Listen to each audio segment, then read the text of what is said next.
What's up, everyone? Welcome to the round table. We are here with Davin Lawson tonight. Normally, we have Jason and Serge. They are doing some things, but that's all right because we have an important few topics tonight, actually. And Davin is a friend of mine from Missouri, and we've worked together. We knew each other from school, high school, and just ran back across each other and kept in contact. And he's following God. I'm following God. We're farming and planting stuff and working with animals, and thought we'd jump on here and share some tips in regards to farming, gardening, animals, whatever else. I got a list here, whatever you want to talk about as well. But yeah, Davin, you want to introduce yourself? Say hi. Hi guys, I'm Davin. I live in Rogersville, Missouri. Me and my wife enjoyed the city life up until about 8 years ago, and decided we wanted to get out and become a little bit more self-sufficient and have some space to grow. And since then, we have been gardening and raising cattle and chickens and just doing a lot of different things to try to do better for ourselves and our children and raise up the next generation, trying to show them how to basically can and take care of themselves, especially with the things that we got going on with the governments and corporations. So The incompetence on the planet. it's crazy. All right. Well, I'm glad to be discussing this stuff. We call it the round table because it's a discussion. We're going to discuss this stuff. But tonight, I want to kind of come from the perspective that we know statistically 2% of the world, more or less, provides the food for 98% of the world. And I want people to understand that without food, nothing else exists. Without farmers, there's no city, right? There's no supermarket. There's no movie theater. There's no houses being built, suburbs. All that exists because someone ate some breakfast in the morning and built something. So we have to value farmers.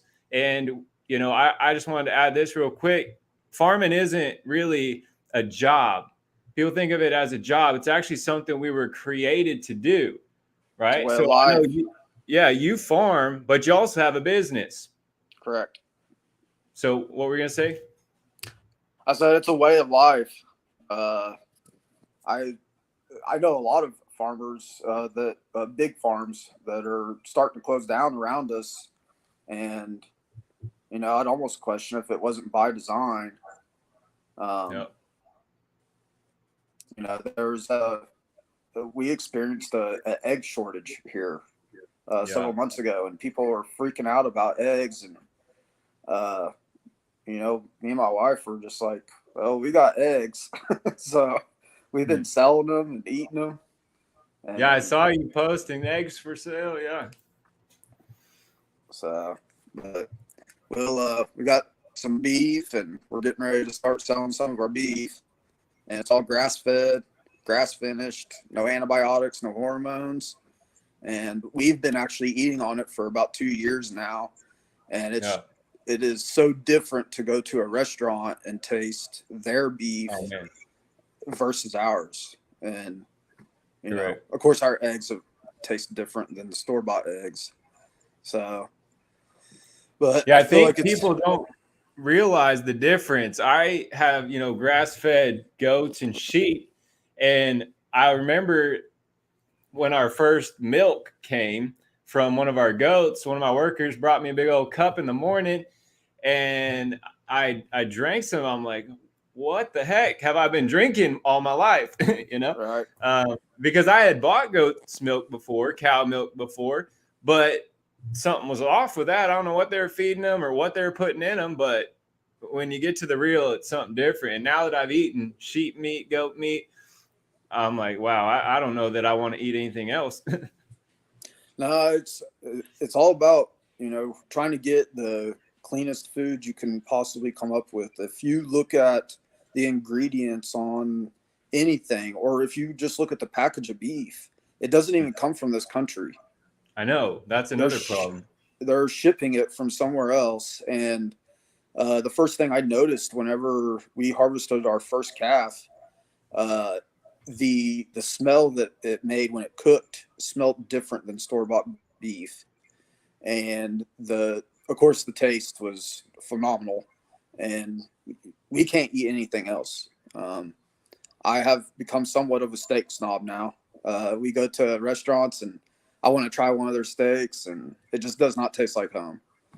So Yeah, that's the deal, guys. And you were talking about farms around you shutting down, kind of bigger farms. yeah, Well, I think that God is, I'm not going to say it's all God or all the devil or whatever. I'm just saying, I think that the time has ended for us to depend on others for our food. I think we all should learn how absolutely. to be more self-sufficient, not completely reliant on a dollar system, a dollar store, a Walmart, whatever, and figure out what you can produce. Right. And so, yeah, I think we're doing the same thing. I started farming. I didn't have any experience. You didn't have any experience. Is that right? Growing up? Say it again, sir. I said I started farming. I didn't have any experience. I wanted to raise my son to have experience. And I think you had kind of some similar, you didn't have experience, did you? Farming growing up? No, I grew up in the city. My grandparents had farms, but we never really did any kind of work on them or really helped that much. It was just a place we went to stay the night here and there. Yep. Me and my wife started a garden together, just something to do together after work, and to put extra fruits and vegetables on the table just to supplement ourselves a little bit. And it's grown from there to now we live on property. I've got 35 acres that I trade half a cow for each year to keep my cattle on, so that they've got good grass out there and plenty of space to roam. Hold on. Say that part again. I've been trying to tell people that. Which part? That how you made a deal to get to use some land that isn't. I traded half a cow, so each year I butcher a cow for my family, and I split it in half, and the other guy takes half the cow, and I take the other half, and he lets me run my cattle out on his property. I'll go out there and brush hog and feed them during the wintertime, stuff like that. But all I got to do is trade half a cow, and I have access to all of his acreage. To 30-something acres. Yep, 39. Okay, so Davin, that's key, because so many people have told me, I don't have any land. I have no idea what to do. Man, look around at how much land is just growing grass, growing hay. That's all they're doing. And it needs cows on it, actually. That would help them out some, and it Absolutely. would grow meat. Man, that's why I told people, I said, if someone came to me and said, hey, Corey, could I have a couple acres to do this? I'll give you this. If I'm not using it, the deal is yes, right? Because then they're also watching my land. And then he probably respects the fact that you're out there making sure things are good, fence is good, and all that. Right. So that's awesome. And you guys remember that too. Yeah, I think that's something that everyone needs to ask themselves. If everything hit the fan tomorrow, what would you be able to do to take care of yourself, to feed yourself? What would you have to trade to, if I needed butter or milk? I don't have milk cows. I don't have any way to do that, but I could trade beef. I could trade eggs. The vegetables and stuff I grow are just enough to support my family. Yep. But, we could always upgrade that and go bigger if we needed to. Yeah, and I'm recommending to everybody this year, go bigger than you've ever gone before growing, right? Because this obviously it's needed. And so, yeah, what you're saying, make sure you have an abundance of something that you can trade with. You could trade eggs, right? And you could trade an animal if you needed something bigger, like a piece of equipment, a motorcycle, whatever. You could trade a cow or something if you needed to. And that's why I say animals are important if you got land, because, say you need a piece of equipment, you can't just trade 5 million eggs for it, right? Right. You're gonna be like, no, I don't need that. But you could trade 3 or 4 cows, and then you're in there. So yeah, always find something that you can produce in abundance. Yeah. So all right. Well, here's what I want to do. Davin, I want to talk about like some details and stuff for people to get started. Maybe they just now got a small piece of land, let's take the residential area, someone who's got a backyard garden. What advice would you give them to get started if they've never planted before? Let's address people like that first. Well, just as an example, when me and my wife first met, we lived in a small house there in Springfield with a small backyard. And we didn't really utilize the backyard for anything except for to let the dog go out there and go to the bathroom. And one day I got a wild hair and went and rented a tiller, and I tilled up a little over a quarter of the backyard. And I didn't know anything about anything because neither one of us had ever planted a garden before. I tilled it up and did what I thought was right. And I kid you not, that summer was probably one of the best years I'd ever had. Seems What'd like you grow? I did jalapenos, lettuce, cabbage, tomatoes, cucumbers, squash. We did some spaghetti squash, bell peppers. We did some banana peppers. And that same year, me and my wife learned how to can together. And we started canning pickles and canning peppers and things of that nature. And now we own, everything, the pressure cooker and all those instruments to be able to can and store our food. You have a ton of information at your fingertips if you're carrying your cell phone around. Correct. Urge any to just go on YouTube, get on Google, and throw some seeds in the ground, just see what happens. Because it's something that's very enjoyable to be able to just walk out your back door. And our favorite thing was BLTs, and so I was always walking out the back door and picking lettuce and picking tomatoes. And if you haven't had a tomato from your own garden, you do not know what you're missing out on. The flavor and how bold it is just crazy. You got a specific type of tomato you like? I like black creme. I like pink ladies. I try to avoid any of the tomatoes or plants just in general that have been heavily modified genetically. Like with numbers on it. Yes. If they got a number and a dash, throw that away. So we have a company out in Mansfield, Missouri. It's called Baker's Creek Heirloom Seed Company. There you go. And it's just a small community. If you ever been there, it looks like an old Western town. But all they do is sell non-GMO natural seeds. And, of course, we didn't know any of that stuff until, several years later. But I really like the big beefsteak tomatoes because they take up the whole sandwich. And but if you get a tomato from the grocery store, it's kind of red on the outside, but when you cut it open, it's tough and it has no flavor. I don't even know what I'm eating really. So have you tried Roma tomatoes? Yeah. We grow Romas, cherry tomatoes. Cherry tomatoes, yep. Cherry tomatoes are cool. They'll put out a whole bunch. Romas will put out a whole bunch. Oh yeah. And then BLTs, guys, put some onions in the ground. So let me ask you this: with that first plant, did you just till the ground and put seed in the ground, or did you do anything else? I just tilled the ground and put a seed in the ground, and everything came up and grew. Our pepper plants did amazing. Whoa. Hold up. So you're telling me you didn't have the soil tested first? Oh, absolutely not. I don't even know how to test soil. You didn't even put your phosphorus and your nitrogen and all that in there? Nope. Today, since we have cattle and horses and stuff, and chickens, we use all of their feces. I've got a strawberry garden, and I'll just go scrape the chicken poo out of the chicken shack, and we'll spread it on the strawberries because they come up every year.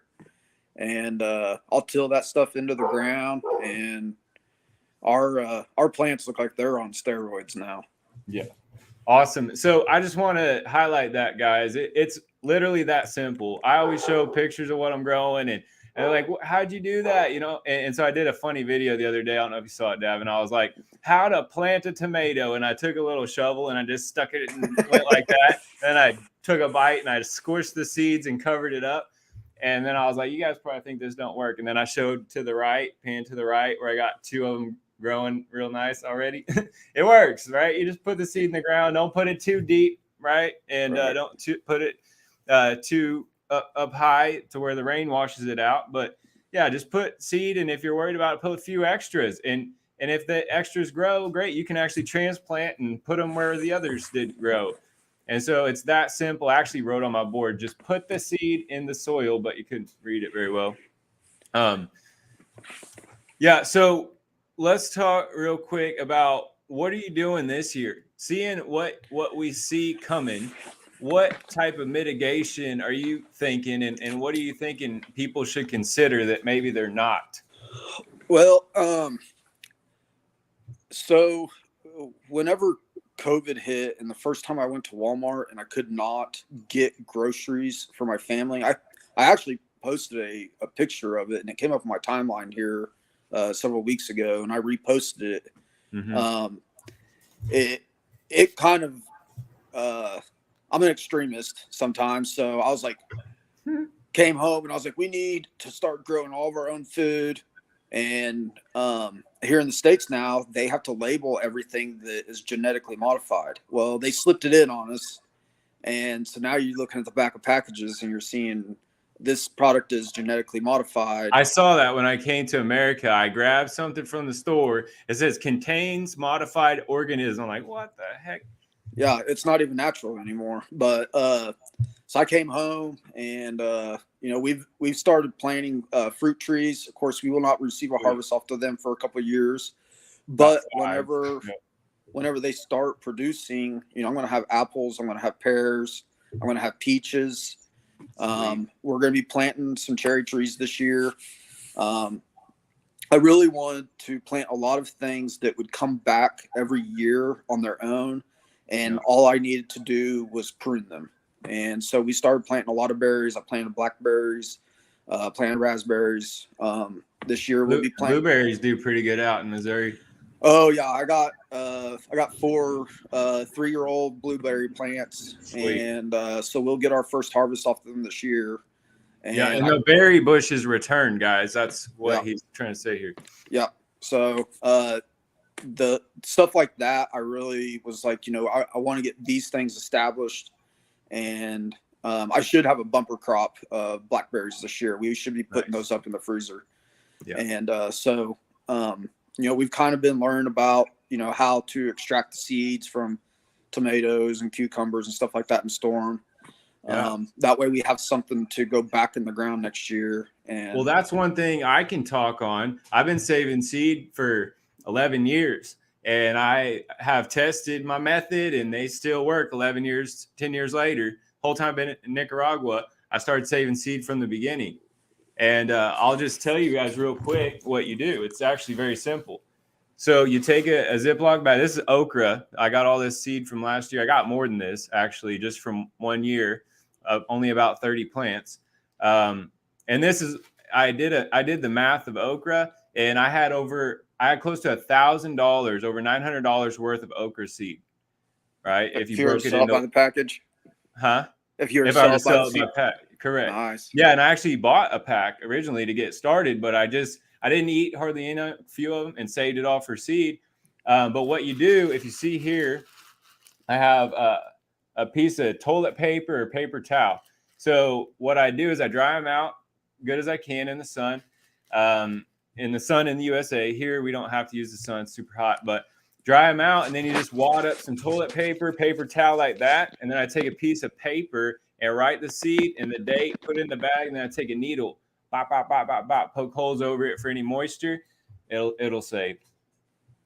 I think that's really important right now, is to be learning how to do things like that to save seed. Yep. Our government's in control of one of the largest seed banks in the world, and I promise you, we don't have access to that.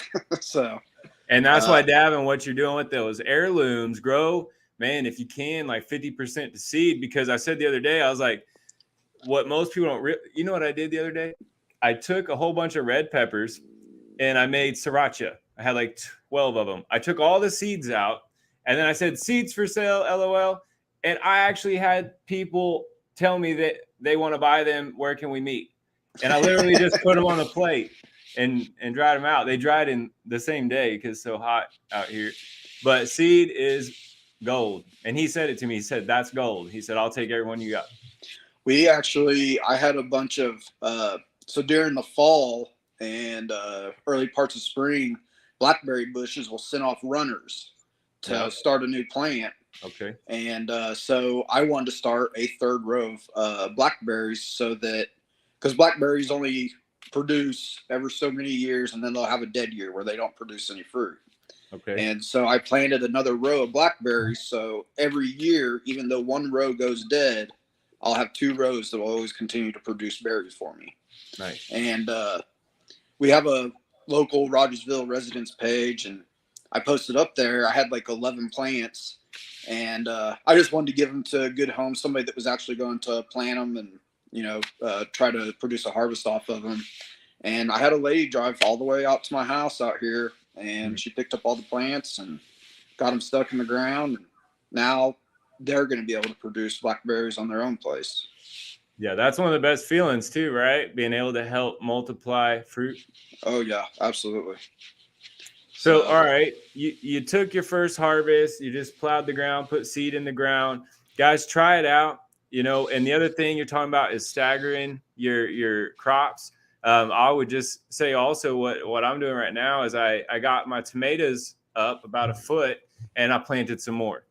Right. So that way I'm getting my tomato crop. And then right after that's done and I'm picking them all off, boom, there's another one hitting. And, with just like 6 or 10 tomato plants, that's a lot. You're going to have pounds. You're going to have more. My dad and them grew out there in Bodark. They grew like 30 or 40 plants. They had way so much, but they can it in salsa. Yeah, the salsa from Heirloom Tomatoes is the most amazing salsa you ever have. We have an herb garden too, that we had a cilantro, basil, dill, lavender, and several others. And I remember Sonia get me up. She was cooking in there till like midnight, and she's like, "I need cilantro," and I ran out there and got some, and I got to try the salsa for the first time. And I did not want to give any of it away.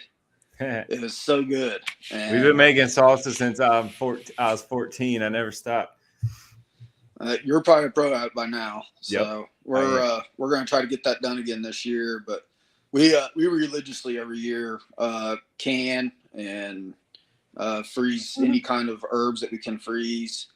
And whenever just before COVID hit and prices went crazy, I invested in 2 of the big deep freezes.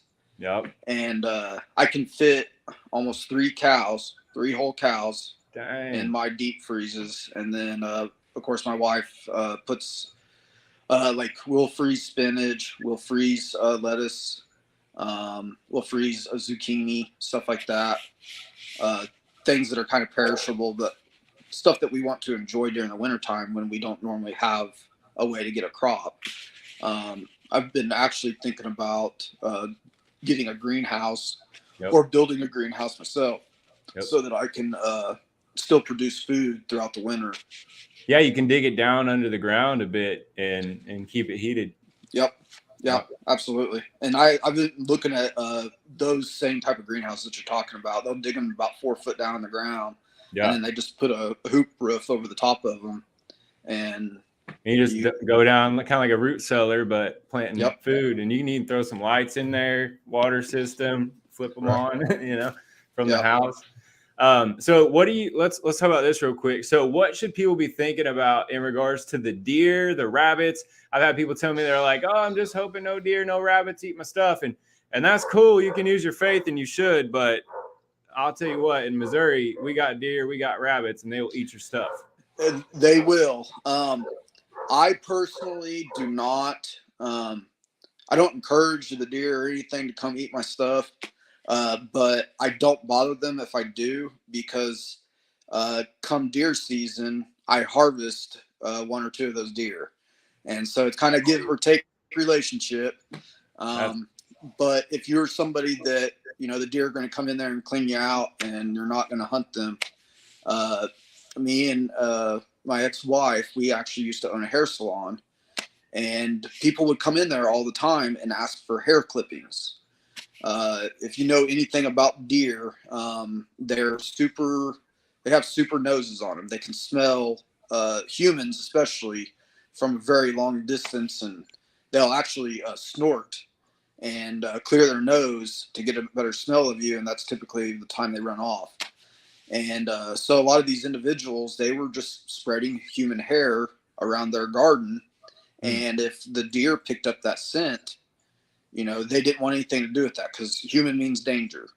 And, they're constantly getting pressure from hunters, especially in our area. So those are things I would do. Tin cans and aluminum pie pans on string and letting the wind blow and letting them make noise will oftentimes make deer and rabbit have a lot of anxiety and be fearful to come in and try to take your plants. But like I said, I don't encourage it, but I don't discourage it, because I like to eat rabbit and I love to eat deer. You eat rabbit? I've been asking people if they eat rabbit. What does rabbit taste like? I never ate a rabbit. It has a taste of its own. You have to have quite a few of them to really make a meal for a family. Yeah. But I like to fry mine. I throw a little bit of flour, a little bit of pepper, a little bit of salt, and so just it's fry not it up. On the chicken side or the beef side. It's more chicken side than anything. It's a super lean meat, so it doesn't have a lot of fat or grease to it. Throw a little butter in the pan, and it tastes wonderful. My son's wanting to breed bunnies this year, but that's because I got a bunch of dogs. I was just going to give them to the dogs, but that would be great to supplement your dogs. We actually one of our dogs had got some vaccinations that we didn't know any better at the time, and took him to the vet, and now he's got a lot of health issues. He's allergic to everything now. Yeah, that's the thing. Yep. We could not get him better, and so we started feeding him an all natural diet. He had a perpetual scab on his nose. Wow. And we started just feeding him raw meat, fat, organs, stuff like that. And I kid you not, his nose started healing up, and he started acting like a younger dog. And so that's important. I don't feed my dogs. I have 10 dogs with me now, and one at the farm right now. 3 big ones and then pups. But we don't feed dog food out of the bag, because I've been hearing people in the U.S. having problems with bagged food. Number one, the chicken feed said was bad, but the dog food. All right, I actually had a dream about the dog food, and I was like, all right, I'm done with that. And my dogs didn't even like it. But I had a buddy. I was asking him, if you need any pups, I got some pups, and he said he has these 2 dogs. He said, but I don't know what's going on. Every time the female gets pregnant, all her babies come out dead. And I was like, well, let me guess. Are you feeding them dog food out of the bag? He said, yeah. Because normally in Nicaragua, that's not a normal thing. Normally they give them bones and chicken pieces and organs and stuff with like rice. And then you just kind of throw it out. You give them your scraps, give them your extras, and that works. But he was trying to do it the right way and ended up killing the pups. Make sure that I would recommend trying to grow your own. That's why we're going to do bunnies for the dogs. Because what do and I give my dogs chickens, and people are like, that's so weird, they're going to die. But what do wolves eat? What do coyotes eat? Right. Okay, my dogs eat a chicken. This girl dog over here, she's actually a wild dog. She used to catch birds, doves actually, unfortunately, but she would catch a dove and just kill it and throw it to her little puppies this big eating birds. Well, and like trying to explain that to people here, I've got one other friend that he feeds his dog an all natural diet, and it's starting to kind of take off here because people are starting to realize, like, I always question those things, like, if this is making them sick, like, what did their ancestors do? Or if this is making me sick, what did my ancestors do?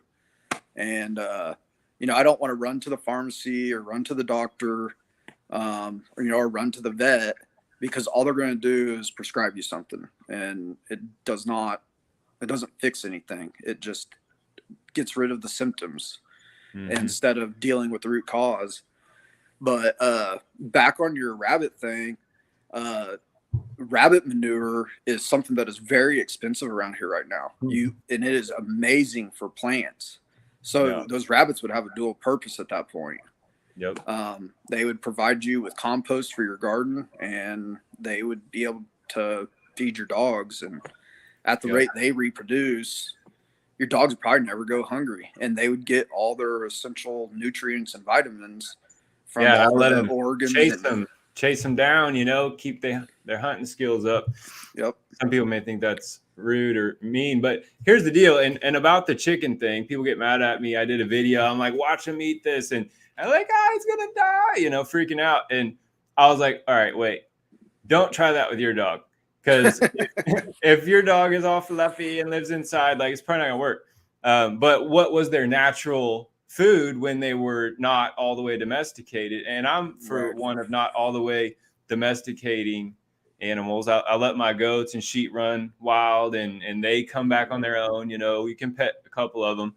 But yeah, with the manure, we use our sheep and goats. They make little pellets too, and I had enough from fertilizer from 1 year and a half, to fertilize 600 fruit trees. I got 600 lemon trees that are about 3 years old. I planted a lemon grove, and we got them all in there waiting for the rain. So fertilizer from your animals is important, because after you plant that first year, you're taking nutrients. You can just put it back.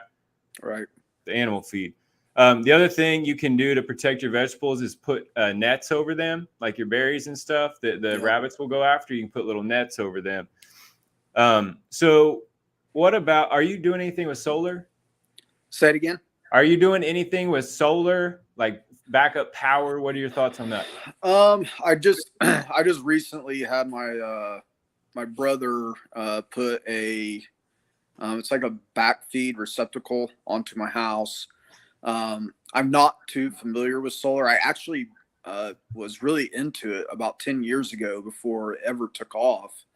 And I bought a book because I was like, this is going to be the next big thing. And then a couple of years went by. Start a business, weren't you? That's, if I can make $1 at it, I'll try. Yeah, I know you. So I was actually in jail whenever I got that book. My wife at the time brought it to me, and I was reading about it, and I was like, this is going to be huge. I got into HHO systems for vehicles. And that's kind of cool. So I haven't gotten into doing solar. I do have backup power in the form of a generator, but once fuel runs out, then those don't work so good when you can burn about 3 gallons a night or a day. Right. Yeah. So I started doing solar when the whole COVID thing hit, and what I did is I had a guy quote my house. He quoted $7,000. And I was looking at the parts and the prices, and I asked him kind of what are the parts, and there's really only 4 components, and the price was like $2,000. I was like, dude, and I asked him how long. He said it'd take him 2 days. I was like, dude, you're trying to make $5,000 in 2 days. I said, I'm gonna figure this out myself. And so I went to the solar shop, and I was like, hey, what's the deal with this thing? It's on sale. He's like, oh yeah, I got one of those. I said, really? What does it power? And he's like, oh, I got a fan, a TV, and the phones and all this stuff. And I was like, well, what else do you got? And he showed me his 4 pieces: the controller, the panel, inverter, and battery, right? And I said, give me that. And I bought exactly what he had, right? Took it home and I tried to see what I could power. My son was helping me. We tried to do like how many light bulbs overnight. And so we just started growing and testing it, right? I did take some courses. They made it super difficult, but I figured it out on my own, just with those 4 components. That's all it is. And so I've been running 2 houses on solar for, since COVID. And we're on solar right now. I'm on solar right now. And my office, I have a backup battery bank. And so it's not so hard. I just want to let you know. And it actually works much better than you'd think on a residential realm if you're not connecting your like air conditioner and your heater and an electric stove. If you take those things out, all electronics, fans, computers, all your lights, if you use LED, you can power all that with 3 batteries and 6 panels. Yeah, my dad is actually an electrician by trade. Dude. And he came up with an idea here some years ago on how to convert all of the electronics in a home to DC electric, like what would be in an RV. Yeah. And because it draws much less power. Yeah, and it's direct. That's what the sun brings is DC. So, but he's got 20 acres, probably about 45 minutes from me, and he's going to be starting to build his home here in the next couple of years, and that's what he's wanting to do is run solar power and run DC lights and AC and stuff like that to interesting power his home and to cool it and heat it. But he knows electricity very well, and I do not. So yeah, and I'll give you my solar course. I created a course where I just walk through what I did on 2 of my locations. I'll just give it to you. And I worked with an electrician at the end. I set it all up, and then like my house all wired and everything. And he showed me some cool tricks in the box, how to like kind of separate the breakers and give me a real powerful box. And yeah, so the electricians know a bunch of secrets, but yeah, it's really easy. It's really powerful, at least for electronics. And we need to be thinking about that because also water is a big deal. And you can get pumps that are DC. You know that? Really? DC water pumps, they're a little bit slow, right? But if you have a tank and you're running sun all day, you can fill that tank up in a day. And so what are you doing for water? You got a well yet? Oh, I've been on well for 8 years. So what do you treat your well with? You got any secrets? I don't treat my well with anything. Nice. Me either. I just drink out of it. Me too. Put a filter at the end. And so, yeah, that's right. Do you put a tank? You got a tank? I do not have any kind of water storage tank. So, okay. So one thing in America that I noticed that like my dad too, he don't have a tank. It's just all on electric. If you put a little tower up, just a little metal, tower and lift your tank up and just fill that up with your pump. It's already because that uses a lot of energy, constantly on demand. And if you put in a tank, the gravity will pressurize the system. That's what we do at the farm. Is I have a 1,000-gallon tank and we fill it up with a generator once a week, and we run the generator for like 45 minutes, and it fills up the 1,000 gallons, and then you have water all week. So it does still use gas, but we could put it on solar if we needed to. If we ever had a issue like that, I do have some storage tanks, and I've got a hill on the back side of my property that is higher than my rooftop, so I could potentially run water up to it and have enough pressure to be able to pressurize the plumbing in the house. Yeah, it works well, man. I have my tank lifted at my high spot, and it goes all the way to my house, goes all the way to my plants. I put 4 branches off of it, and it covers the whole area. We had to run all the tubes, but once you do it, then you're good. And it's something in America most people don't think about. I just wanted to throw that in there. All right. So I'm thinking about all this stuff. I want to ask you all this stuff, but like transportation, because, all right, so you said if gas runs out, I don't know what you're thinking about that, but I think we need to be thinking about that too. So Yeah, we've got horses. Oh yeah, good job. So they're my wife and daughter's horses. They would probably be the ones riding them because I don't like to ride horses. Yeah. So I'd have to send Sonya off to town. But I would definitely have a couple bicycles laying around for pedal power. Yep. And there's man, I would probably be stuck there, Corey.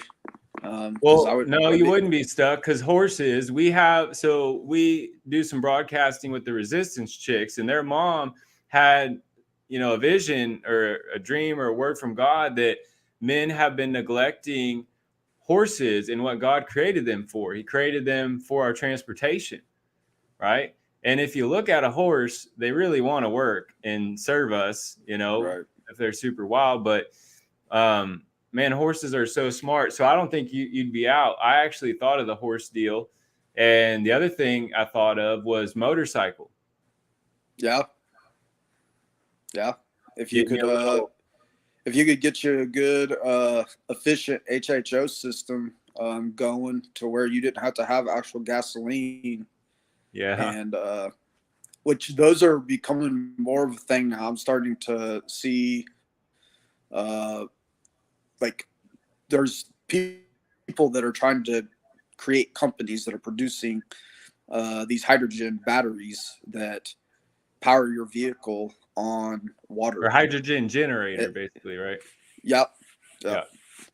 So it's a matter of time before there's actually a system that you could just order and buy and be able to plug and play it. Yeah, there are some small scale ones you can do that you can buy already.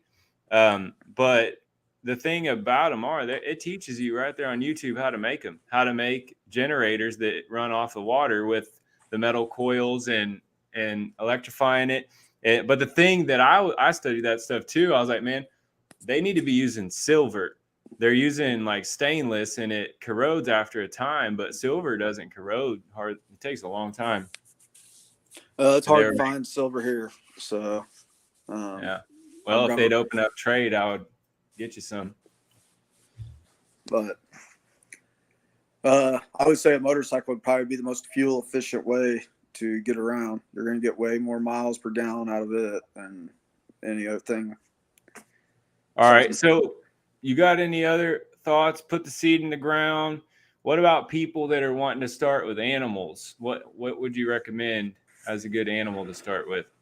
I would start with chickens. They're easy.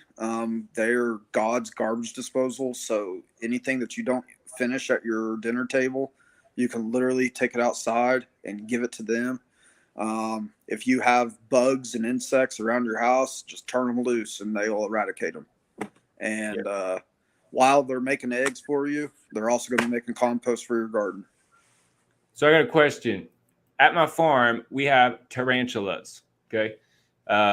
Quite a bit of them. It's like they love that area. And I love tarantulas. I had one when I was a kid, but my wife doesn't love them. Do you think a chicken would eat a tarantula?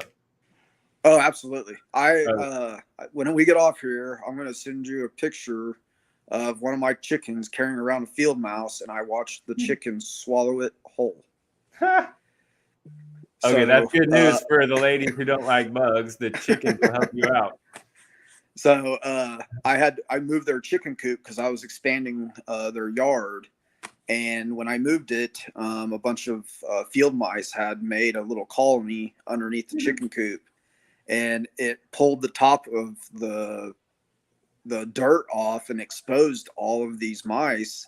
Mm-hmm. And chickens are very curious creatures, so they were like hanging around me while I was on my skid loader moving the chicken coop around. And as soon as that chicken coop came over the cross of that dirt mound, it knocked the top off, and there was probably, I'd say 40 or 50 baby mice and probably 7 or 8 adult mice. And I've got 19. I have 19 hens, and in about 5 minutes, all those mice were gone. And those chickens were chasing each other, fighting over mice. And I sent some pictures to my wife. I was like, this is the craziest thing I have ever seen. And here last summer, I was watching 2 chickens out in my yard. I thought they were fighting over a worm. Yeah. And it was not a worm. It was a snake. It was a garter snake. They'll eat a snake? Oh, they'll eat snakes. Yeah. We got some kind of big snakes here. So awesome. So chickens aren't that hard. That's a good one to start. Yep, Do you do bunnies? Or we got enough bunnies in Missouri. You don't really need to. No. My latest kick was I was wanting to do quail because they're a great meat bird. Yep. And one of their eggs has like 10 times more nutrients than a chicken egg. I didn't know that. So there's a guy actually there in Ozark that he sells quail. And so from the time the quail is hatched to the time that you can actually harvest it and eat it is 30 days. Wow. So he just has a shed that is set up, and basically it's like shelving with he'll have like 10 or 15 birds inside. It's like a drawer really, but they're shelves with these birds in them, and he just basically cycles his birds through. And so the older they get, the farther down on the shelf they get, and he knows that when they hit the bottom, those birds are ready to harvest. Wow. And so it would take you a month or probably 2 months actually to get it set up to where you could eat quail every night. And what does it look like, the setup for it? Is it similar to a chicken coop? You don't give them much room to move. Okay. The shelves were probably about 6 inches tall, 24 by 24. And he would pull the drawer out. They got their water. They got their food. They do not consume much. And what do they eat? He was feeding them some kind of pellets. Okay. I wouldn't know what to feed them really as far as like a natural aspect. I imagine crickets, stuff like that, because quail are, they live in fields. Yep. So I would say it's God's way of like making sure people don't go hungry. If you didn't have any food and you like are at the farm, the quails literally at my farm is, they'll come and make a little nest in the brush and lay eggs every morning. Yep. And dogs will eat that stuff too. So, but that was kind of the newest thing I was wanting to get into was quail. We got beef cows here probably been 3-4 years ago, and they're really not that difficult. I would say the most work I had to do was just mending fence and making sure they couldn't get out, because they're very curious and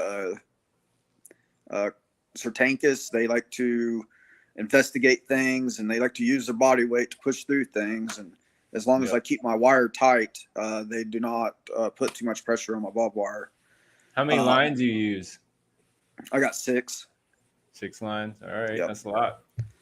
So we run some bigger steers through here. I've got 5 heifers left, and I'm going to harvest one, and then we're going to sell the rest of them. And I'm going to actually start buying Jersey bulls. Okay, sweet. So I did a job for a guy that he owns Black Gate Farms, and he's got like 350 head of cattle, and they only eat their bulls. Yeah. And so a bull that is intact does not have a bunch of fat on it. And, a lot of people I run into, they're like, I want grain fed. And what they don't realize is when you feed a cow grain, it changes the fat inside the cow from a omega-6 to some other fatty acid, and it is actually bad for you, and it will raise your cholesterol. And so when I was talking to this farmer, that he's a professional, this is what he does for a living, he claimed that his meat, grass-fed, grass-finished bull, would actually lower your cholesterol by eating his meat. Wow. So he gave me some of his steaks. They did not have a lot of marbling to them. They didn't have a ton of fat on them. and it was absolutely delicious. And it really made me decide to change up what I was doing, because I was feeding my cows grain because I didn't know any better. You feed your And, horses grain? we feed them alfalfa pellets. We don't feed them grain. Yeah, which is grass. You know, Yep. I said the same thing the other day. I was ranting on a broadcast. I was like, you Americans are feeding grain to animals that don't eat grain. They eat grass and maybe the heads of a grain from time to time, but they live on grass. And I learned that here in Nicaragua. Feeding them grain is like this foreign idea. Why would you do that? They just eat grass here. And you can plant other grasses that are thicker and Right. like sorghum grass. A lot of farmers are planting sorghum just to harvest as hay. Well, one of the things that I was thinking about during the whole grain thing, I'm feeding this animal. My grandpa told me, if you want to make a cow docile and do what you want it to do, you feed it grain and you get it fat, and it gets lazy, it gets slow. And I went a short time and I was not able to feed my heifers grain, and they became very aggressive with me. I have one named Daphne. She's about 1,200 pounds, and she was like trying to kill me out in the field anytime I went out there. And so I was like, most of the American diet is grain. It's all your cereals, your pastas, your breads, and things like that. And so I have here recently eliminated bread and cereals and grains from my diet, and I'm just eating meat and eggs and fruits and some vegetables. And I've noticed that I wake up and I do not feel tired anymore. Yep. I think a lot clearer. I'm not as foggy in the brain. And plus side is I've been losing weight from it. Correct. So you got a light switch in that room, bro? Can't see you anymore. So, all right. Well, I'm really glad to hear all this, because you're on track. And that's what we should be thinking is, what is the natural diet of these animals? Because, yeah, grass-fed, all natural meat. Oh, my gosh. And that's what I'm doing with the sheep. And we also only eat our males because the females keep producing. When they get, after maybe 4 sets of kids, what they call them. See, and I'm new to all this, but it's working, Right. I don't even know the lingo. I just call them male, female animals. And but man, it's such an amazing thing. It's not that hard to raise animals. You just imagine the habitat where they're going to be. It's not like they're going to build a sword and some tool and try to escape. It's just, make a fence and make sure they're safe. Well, kind of what got me started was I had a buddy that I raced with in Springfield. He lived on the west side of Springfield, and he was raising calves in his backyard in the middle of town. Yep. And I was like, you are crazy. And he's like, it's so easy. And he was just selling them. And wow. I bought one of my first steers from him. And you still got that line multiplying? Oh, yeah. Yep. Yeah. See? Yeah. So that's the other cool thing. You bought one and it had some kids, and then you can keep it going. That's what's cool. Yep. I've got a farmer that lives across the field from me, and he lets us take our cows over there, and if we want to get them bred, he's got a bull over there to do it, and just neighbors helping neighbors. That's the other thing you can do. If you got a good breeding male, you can actually trade that, right? I had a guy, we got our first horse the other month, and she's female, and she started going through her season, her first one. And no one told me horse seasons are so long. All right. And they're so, oh my gosh. And there's a male horse on this side of my farm, a male horse on that side. Oh man. Dude, it's a mess. She wasn't even eating. What? I bet those two are acting nuts right now. Dude, my worker, he's like, Corey, we got to do something. So I had to find a man with a male horse. And well, the first one was only a 2-year-old male stallion, I guess you would call it. And so the old man, we let him in, and they kind of went around, and then she kicked him in the face, and she was the one looking for him, kicked him in the face twice, bang, bang, like that, right in the skull, dude. You hear it like, man, is he all right? And then so we had to find a horse that was about 4 or 5 years old that had experience, and we bred her, but I guess it didn't work because she's still going on and on. But yeah, that's the intense part. We also have sheep, and I had to, so that they don't interbreed, right? You eat your male is what you do, and then you bring a new male on, and then you can multiply more. And that's something most people don't think about, and most people don't actually do. They let them inbreed and just keep going like it's no big deal. So I ate the male, and we shared it out and stuff like that. And the next 2 days or next time I was out there, I hear ma ma ma. I was like, "What's going on?" They said they're looking for a male, and so oh my gosh! And then we had a girl dog looking for a male, girl horse. I'm like, oh my gosh! And so here in Nicaragua, it's kind of a big deal. When I first got my first 2 goats, I started with 2 goats and a sheep, right? And they're all females. And my 2 goats, one of them was really looking for a male goat. And so one of my neighbors comes over. I'm like, man, I need a male goat. He's like, there's no male goat here. And he gets on the phone. He said, man, we got a sheep with no male goat. And dude, within 2 hours, I had a male goat. They took it serious, you know? Well, if they go through their cycles and they want to have babies. I mean, everything is supposed to multiply. And so when they go through their cycles and they don't have a partner there, it can get pretty bad because they become aggressive. They develop attitudes, especially horses. Horses for sure. I know, right? They're like, man, we can't even get around her right now.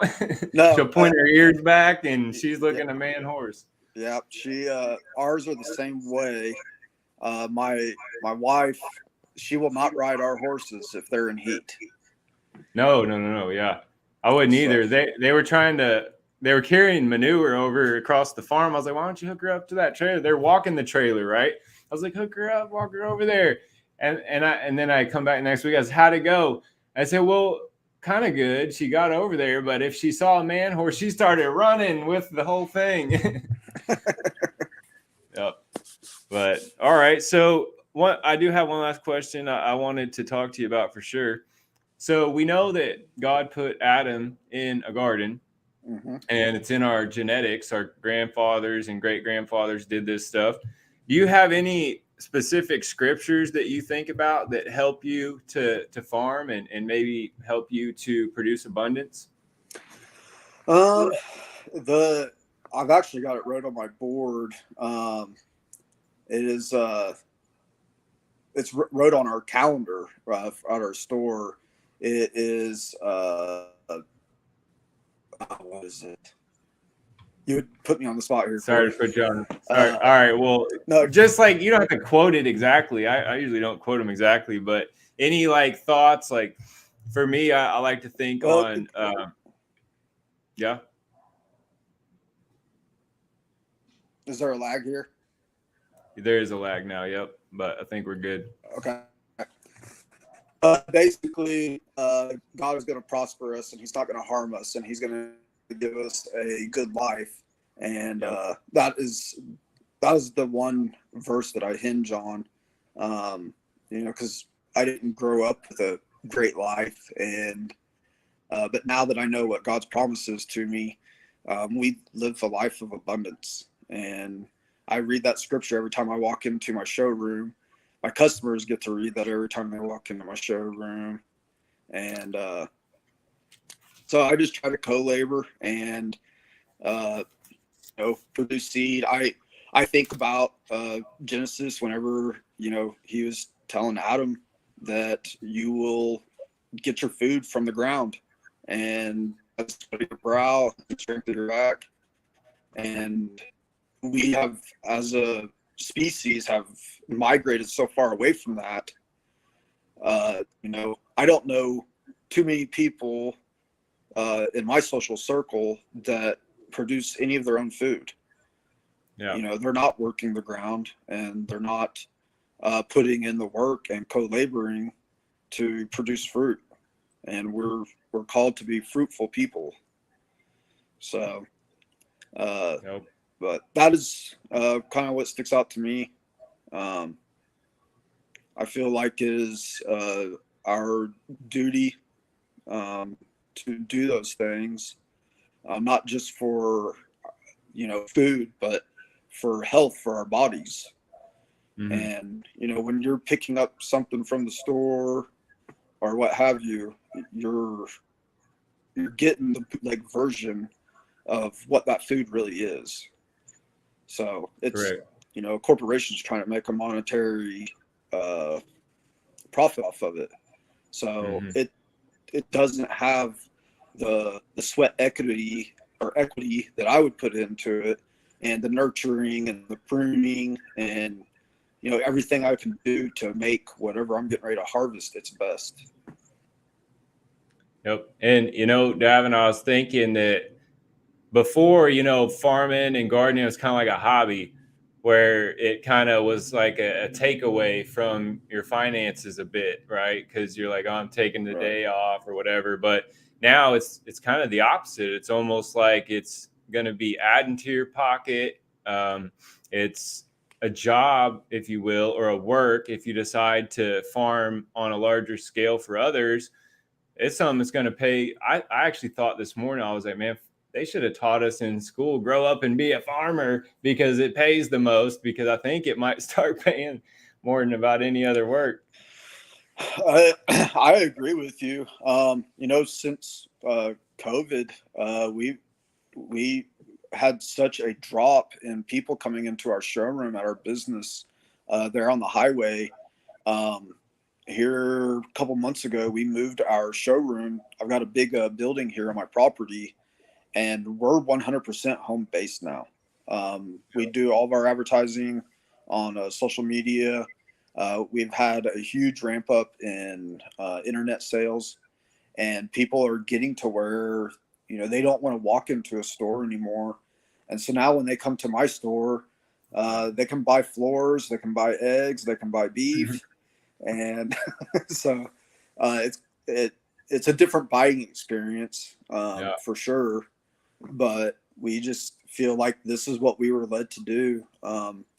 I was kind of in a desperate spot there for about a year and a half, just because we were just not getting the traffic. We still had work coming in, Mm-hmm. but I was, spending $3,000 a month to keep a building on the highway out in everybody's face. And we moved the store here and have not skipped a beat.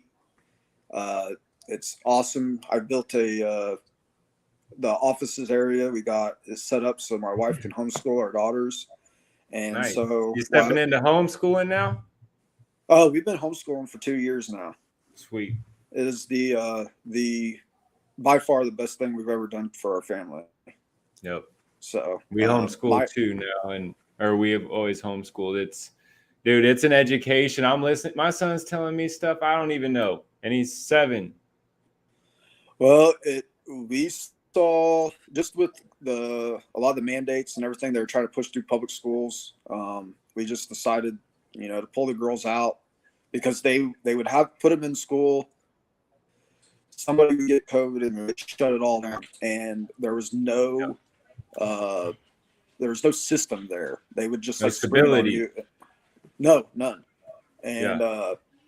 so I'm big on teaching my kids how to think for themselves and think like free people, and how to manage finances and accumulate wealth. And the system that we have right now is designed to steal the wealth. And so I wanted them to be educated on that. It's funny because if they go get like candy or something, Mm-hmm. or cookies, I have a dad tax and I take half of it. And I was like, this is how the IRS works. That's hilarious. So Nice. But doesn't the IRS suck? It makes you want to produce less so you don't have to give them so much. That's what happened to me, at least. Like, yeah. dude, I don't really want to go for 7 figures anymore. Like, they want too much of it. And we have definitely dealt with that. And I sometimes will make comments to my wife that I was like, I wish we could go back to our little house on Plaza where we didn't make that much, but we were comfortable, because Yep. now the more we make, the more they take. I know. And It's like, why? I don't even want to give that much. My wife sometimes she's like, why don't we grow this thing? I'm like, because I don't want to give them anything. Actually, I'm trying to find a different route right now, and we are finding a different route, because look, the more you produce, the less you have to actually go out and buy. right, So the less you actually have to feed that system with, even though they print it out anyways. right. But no, you're on the right track, man. I applaud you for all you're doing. That shows you care for your family. You love your family. You want to give them a future. And let me ask this real quick, if you don't mind. There's probably people on here that are saying, "Well, you guys had it made." He just said he was in jail when he read this book. I was in prison, so we both come from a pretty hard spot, and God figured out how to help us. So what would you say to someone that's maybe like, maybe they're in debt, maybe they're renting, maybe they just feel like overloaded with stuff? What would you say to somebody like that that's like seeing, hey man, I would like to have what they're doing, but I haven't got there? Just start somewhere. Get you some 5-gallon buckets and throw some seeds in the dirt. And the biggest thing for me was I'm not afraid to work. I don't have a high school education. I'm a convicted felon, and by societal standards, I should be the bottom of the barrel. But we've been very, very blessed and fortunate. But I've been willing to put in the work. And if you're got time to sit on the couch, you got time to plant something, you got time to go out and scope out some livestock. Yep. There's all kinds of ways.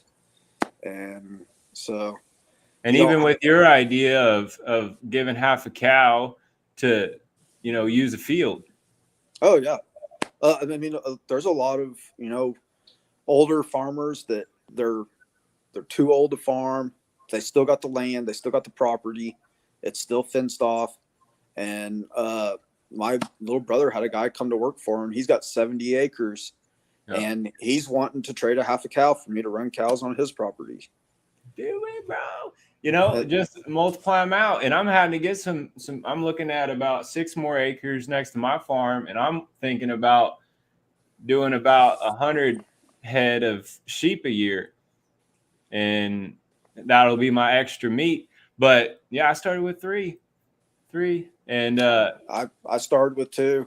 So, and yep. we harvest them, and I'll buy calves and we'll grow those up, and we sell some of the meat, we consume some of the meat. And so it's just kind of a give and take is all it is. But just be willing to work, be willing to learn new things, and don't be scared of failure. I like that you said that. You actually remind me of my dad saying that. Don't be afraid to work. And that's what we grew up around, is a bunch of hardworking people in Missouri. Our dad, I don't know your dad, but like our dad's generation, hard work. Your dad's an electrician. My dad's a welder. Hard workers, right? Yep. And so you can't be afraid to work hard. This stuff doesn't just come while you're on the couch watching news. Like, you got to get out there and work hard. There's so many people. When I fly in America now, Davin, I'm like, I used to fly back and forth, people building stuff. Now I see this. Everybody's staring at their phone. Yep. And nobody building hardly anything. That's the problem. Get off the phone so much and get out there and try to make something happen. See, so many times what I'm convinced, God told me this one time.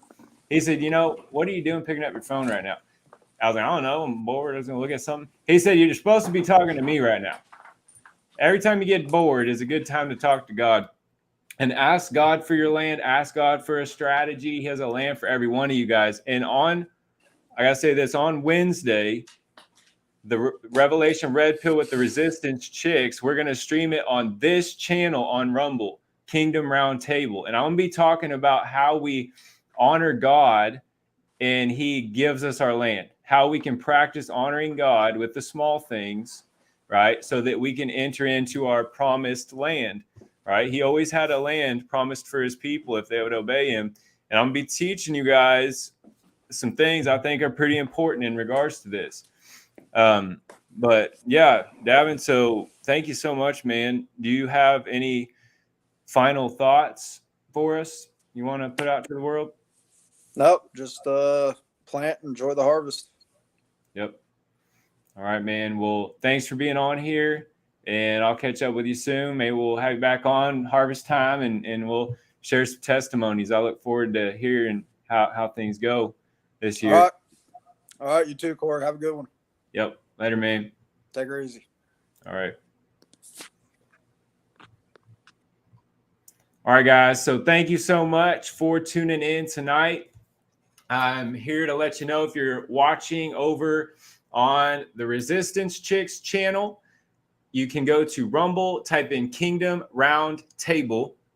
And again, on Wednesday, instead of them streaming their Revelation Red Pill on their channel, we're actually doing it on my channel here. I can't remember why, but we are. And I'm teaching a message. They're going to be here with us. And I think Jason's going to be here. But that will be Wednesday, I believe at the same time, 7 o'clock Central Standard Time. So thank you guys. And if you have any questions, I have a whole list of stuff we could have talked about. But if you have any questions, let us know, because my goal is to teach you guys that this stuff is not as hard as people make it out to be. He just put the seed in the ground and grew some stuff. That's what I'm doing. I'm just putting seed in the ground. I'm going to be planting maybe 7 acres of corn and sorghum and white trigo is what it's called. So white grain. And I'm planting all that. And we're using 2 oxen, and they're going to plow my field, and we're going to walk by hand, throwing seed in there. And it's going to be awesome. I'll show you guys how it goes, probably do some videos on that, but just start somewhere. It's time, guys. And we're going to talk more about the future of America and the U.S. and all the nations, not just the USA, all the nations of the world. And because the world, here's what's going on. This is what I saw. There's a whole bunch of people increasing, and the farming was decreasing. I saw that. That's why I started farming. I've been shouting it from the rooftops, produce food. Guys, we're at the point where if you're not producing food, you're not using wisdom. My sister, she's in an apartment. She's got food growing. She's learning all kinds of amazing things. I should probably have her on to share what she's doing. But you can do it anywhere. You can grow something anywhere you got a window. If you don't got a window, you should find a new spot, because that's not a good place to be living. But all right, guys, if you want to connect more, go to kingdombusinesslifestyle.com, and you guys can check out my podcast, check out what's going on that page. All right, guys, later.